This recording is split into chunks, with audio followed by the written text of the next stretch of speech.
Esta mañana estamos en el libro de Isaías, en el capítulo 44. Continuamos avanzando en esta preciosa sección del libro de Isaías, llena de buenas noticias, llena de promesas del Señor.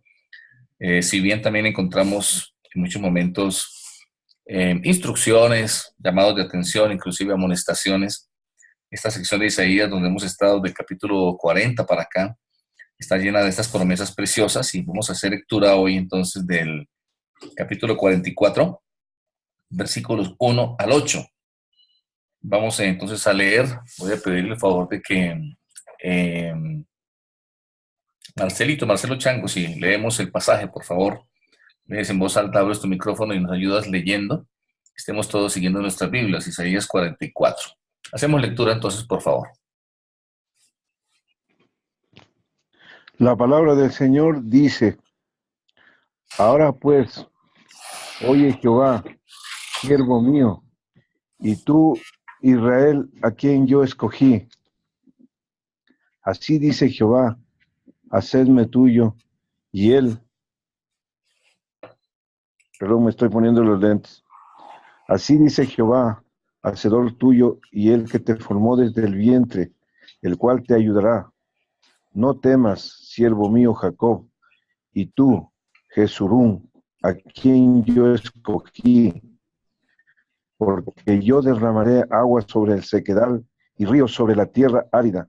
Mi espíritu derramaré sobre tu generación y mi bendición sobre tus renuevos. Y brotarán entre hierba como sauces junto a las riberas de las aguas. Este dirá: yo soy de Jehová, y el otro se llamará el nombre de Jacob, y otro escribirá con su mano: a Jehová, y se apellidará con el nombre de Israel. Así dice Jehová, Rey de Israel, y su Redentor, Jehová de los ejércitos: yo soy el primero, y yo soy el postrero, y fuera de mí no hay Dios. ¿Y quién proclamará lo venidero? Lo declarará y lo pondrá en orden delante de mí, delante de mí, como hago yo desde que establecí el pueblo antiguo. Anúncienles lo que viene y lo que está por venir. No temáis ni os amedrentéis. No te lo hice oír desde la antigüedad, y te lo dije. Luego vosotros sois mis testigos. No hay Dios sino yo. No hay fuerte, no conozco ninguno. Gracias, excelente. Este pasaje de 8 versículos, un pasaje más bien corto, donde comienza con el título aquí en esta traducción que tengo: Jehová es el único Dios. El pasaje en general nos da un contraste entre dos conceptos, y es, por un lado, el derramamiento del Espíritu que promete el Señor, y por otro lado, la confrontación a la idolatría. Por un lado, aquello que nos puede dar vida, no hay nada que nos pueda traer tanta bendición, tanta fortaleza, tanta renovación, tanta sanidad, tanta bendición como la acción del Espíritu Santo. Y del otro lado, no hay nada que nos haga traer tanta aridez, tanta sequía, tanta opresión, tanta destrucción como la idolatría. Así que el pasaje comienza diciendo en el versículo 1: ahora pues oye, Jacob, siervo mío, y tú, Israel, a quien yo escogí. Este llamado a escuchar al Señor es bastante frecuente en la Escritura. Desde el tiempo de Moisés, cuando el Señor dio a su pueblo la ley, cuando el Señor estableció con Israel esa relación, ese pacto, Él les dijo una y otra vez: oye, oye, Israel. Encontramos de hecho en Deuteronomio el Shama Israel, escucha Israel. Y es una declaración siempre de llamado de atención, es una declaración siempre de parte del Señor, de su demanda, de su solicitud a su pueblo, que lo escuchemos. Necesitamos oír al Señor, lo que Él tiene para decirnos. Y se dirige a su pueblo como Jacob, le llama por ese nombre Jacob, Israel.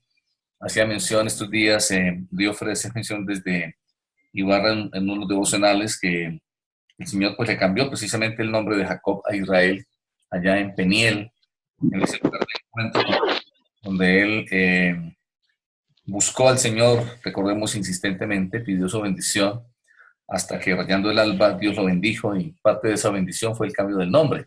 Ya no más Jacob, sino ahora Israel. El Señor nos ha alcanzado con su gracia y el Señor nos toca nuestra vida y nos transforma, nos cambia el nombre. El nombre, recordemos, tiene sentido de la identidad, es un cambio de identidad, es un cambio en el ser mismo que se expresa en el cambio del nombre. ¿Qué dice el Señor a su pueblo? ¿Qué le dice a Jacob, a su siervo? Le llama siervo mío. Israel, su escogido. Es lo que somos para el Señor, sus siervos y sus escogidos. ¿Qué es lo que nos dice? El versículo 2 continúa con la idea. Así dice Jehová, hacedor tuyo, el que te formó desde el vientre, el cual te ayudará. No temas, siervo mío, y tú, Jesurún, a quien yo escogí. Y luego viene la promesa. Lo que dice el Señor aquí es que Él como hacedor, Él como creador, Él se muestra aquí en primer lugar como creador, y veremos un poco más adelante que se muestra como aquel que puede anticipar el futuro, aquel que puede decir y enseñarnos lo que vendrá, porque es Dios. Y ningún ídolo, cuando pasemos ahora a la segunda sección que habla de la idolatría, ningún ídolo ni nadie más puede hacer eso, puede anticipar el futuro, puede decirnos acerca de lo que vendrá, sino solo Él. Esa es una de las evidencias de su deidad y de que los ídolos pues son solamente eso, y es la capacidad de anticipar lo que vendrá. Entonces, como creador, en primer lugar aquí en este versículo 2, soy tu creador, yo te hice, soy el hacedor tuyo y el formador. Y la idea aquí que resalta es el no temas. Una vez más encontramos el no temas, que también está por todas partes en la palabra del Señor. Se repite una y otra vez. Alguien decía que hay por lo menos uno para cada día del año, un no temas. Dios quiere todos los días que nos encontremos con Él, quiere todos los días hablarnos, quiere todos los días manifestar su presencia y que podamos escuchar su voz, diciéndonos, no temas. Encontraremos indudablemente en el camino situaciones, momentos, tal vez razones para temer, cosas que son peligrosas, encontraremos riesgos, amenazas, tal vez gigantes, tal vez el mar que nos obstaculiza el paso, tal vez el fuego, batallas, luchas, situaciones internas, batallas internas, problemas personales, familiares, de salud, de trabajo, de todo tipo. Pero siempre es importante por esto que recordemos y que escuchemos su voz que nos dice, no temas. Hoy para ti, para mí, no temas del Señor, recibámoslo. Puede ser que la situación no veamos salida, puede ser que estemos ya desalentados, que estemos ya inclusive con frustración cuando hemos luchado con una situación una y otra vez, cuando hemos intentado salir adelante. El desierto, por ejemplo, fueron 40 años, día tras día, semana tras semana, mes tras mes, etcétera. Y eso es bastante desalentador. Un desierto hostil, un desierto seco, donde no había nada. Y pasamos a veces por esos desiertos, por esas situaciones. También, como hemos comentado estos días, estos pasajes de Isaías están en un contexto del exilio, de cuando Israel, por su desobediencia, por su terquedad, obstinación, sufrió las consecuencias de su pecado, que fue el exilio, que fue la esclavitud, yendo en este caso a Babilonia. Y Dios le habla a su pueblo estas palabras de restauración. Dios quiere traerlos de nuevo, quiere restaurar. Y hoy en día nosotros, nuestra vida como su pueblo, Él desea traer restauración. ¿Cómo? ¿Qué es lo que Él va a hacer especialmente? Dice el versículo 3 hasta el versículo 6 principalmente, comienza a dar esta promesa preciosa que es acerca del Espíritu Santo. Él promete derramar su Espíritu. Versículo 3, porque yo derramaré aguas sobre el sequedal y ríos sobre la tierra árida. Mi espíritu derramaré sobre tu generación y mi bendición sobre tus renuevos. ¡Wow! Es la mayor promesa que el Señor nos da en su palabra. Recordemos, por ejemplo, también el libro de Joel, en el capítulo 2, donde el Señor habla de que en los posteriores días Él derramará su espíritu. Las palabras que justamente tomó el apóstol Pedro cuando se paró el día de Pentecostés, recordemos la escena, y cuando estaba la multitud reunida, al escuchar el estruendo que se produjo como de un viento recio, dice ahí, por el derramamiento del Espíritu Santo sobre los creyentes, estaban ahí en el aposento alto, 120 de los discípulos, y fue derramado el Espíritu Santo. Y hubo este estruendo y la multitud se agolpó para ver lo que pasaba. Pensaron que estaban borrachos. Y Pedro se paró y declaró esta palabra donde 3,000 se convirtieron, 3,000 recibieron a Cristo. Y él ahí citó estas palabras de Joel, donde el Señor anticipó y anunció el derramamiento del Espíritu. Ese momento en Pentecostés hubo un cumplimiento parcial de esa profecía. Y digo parcial porque ahí dice que Él va a derramar su Espíritu sobre toda carne. Y fue derramado sobre la iglesia, comenzó un derramamiento sobre la iglesia, pero en los posteriores días, después del final, del fin, vendrá un derramamiento aún mayor sobre toda carne, como dice ahí, y vendrán esas señales que dice también Joel, de sangre, fuego, y las señales en el cielo que ocurrirán en el desenlace de la historia al final de los tiempos. Entonces, regresando aquí a Isaías, está esta promesa, Dios promete derramar aguas. ¿Cómo puede ser restaurado el pueblo de Dios? ¿Cómo puede haber un nuevo comienzo? ¿Cómo puede haber una liberación de la esclavitud? ¿Cómo puede haber una transformación? Es por el derramamiento del Espíritu Santo, que lo compara con las aguas. Derramaré aguas sobre el sequedal y ríos sobre la tierra árida. Así como el agua es tan esencial, es esencial el Espíritu Santo. Así como el agua da vida, lo hace el Espíritu Santo, Él trae vida.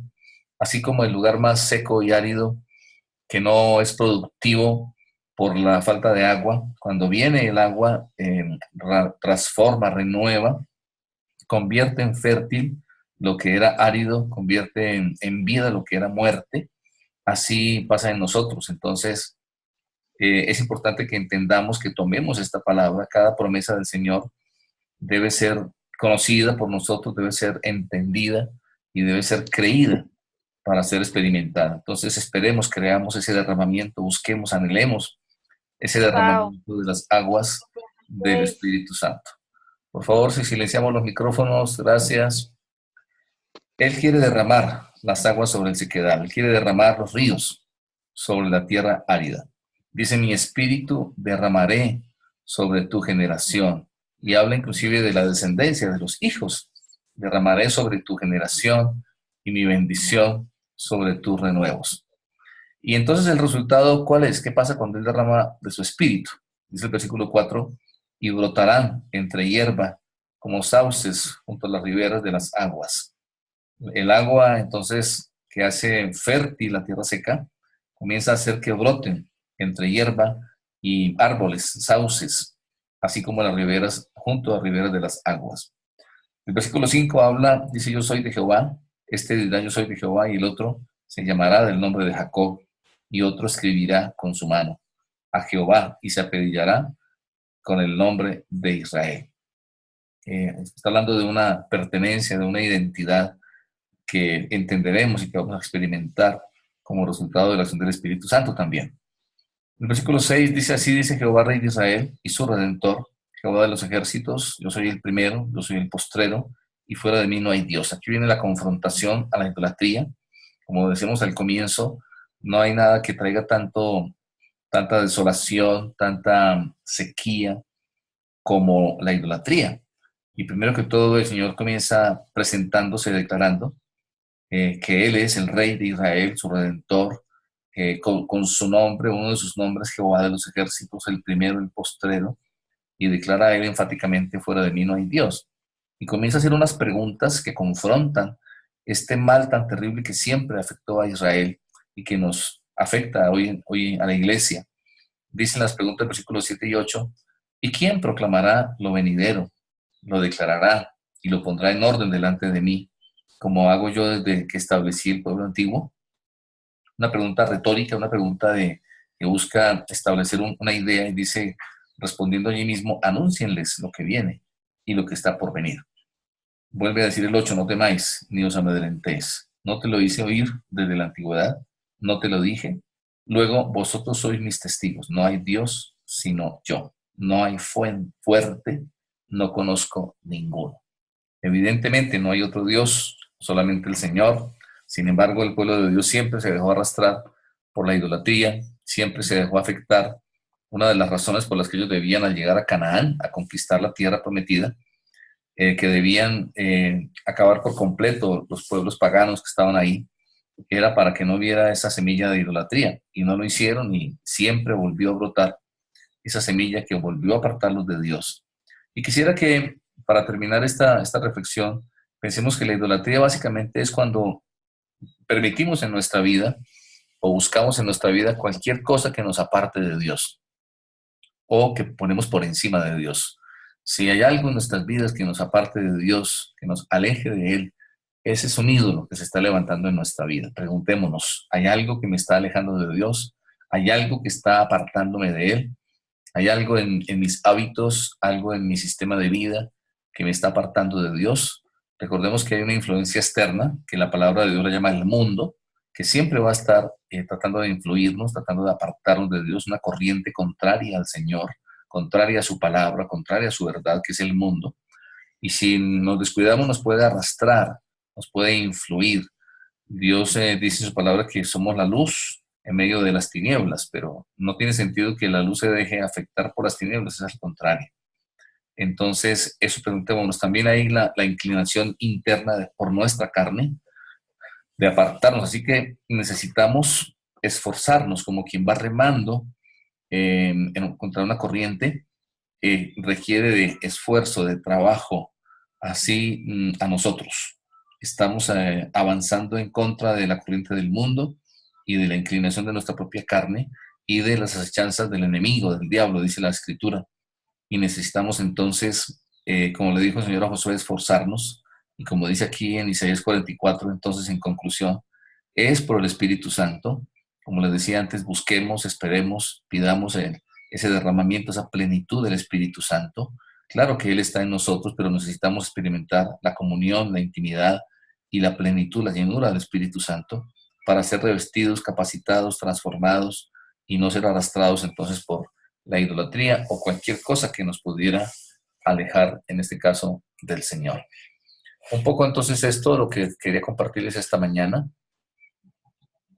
Ha sido un gusto. Quisiera que ahora entonces podamos continuar conversando sobre el pasaje.